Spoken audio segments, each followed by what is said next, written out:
اسلامی جمہوریہ پاکستان کی 76ویں یوم آزادی کے پرمسرت موقع پر میں پوری قوم بالخصوص خیبر پختونخوا کے عوام کو دلی مبارکباد پیش کرتا ہوں۔ آزادی اللہ تعالیٰ کی بہت بڑی نعمت ہے۔ آزاد مملکت کے حصول کے لیے قائد اعظم محمد علی جناح اور ہمارے بزرگوں نے بیش بہا قربانیاں دی ہیں۔ پاکستان بر صغیر کے مسلمانوں کی طویل جدوجہد اور بے مثال قربانیوں کے نتیجے میں حاصل کیا گیا ہے، جس کی سلامتی اور تعمیر و ترقی اس ملک میں بسنے والے تمام لوگوں کی انفرادی اور اجتماعی ذمہ داری ہے۔ آج کے دن ملک بھر میں یوم آزادی پروقار اور شاندار طریقے سے منائی جا رہی ہے، جو اس عہد کی تجدید ہے کہ پاکستان کا سبز ہلالی پرچم ہمیشہ ہمیشہ کے لیے سربلند رہے گا۔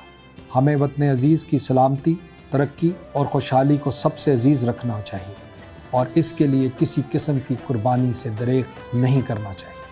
پاکستانی عوام اور ہمارے سیکورٹی اداروں نے پاک سرزمین کے اندرونی اور بیرونی خطرات کا ڈٹ کر مقابلہ کیا ہے اور بے شمار قربانیاں دی ہیں۔ ہم تمام شہداء کے خاندانوں کے ساتھ بھرپور یکجہتی کا اظہار کرتے ہیں، تمام شہداء کو خراج تحسین پیش کرتے ہیں اور ان کے لیے تہہ دل سے دعا گو ہیں۔ پاکستان ہمارے بزرگوں کی جدوجہد اور قربانیوں کا نتیجہ ہے، جس کی حفاظت بحیثیت مسلمان اور پاکستانی قوم ہم سب نے متحد ہو کر کرنی ہے۔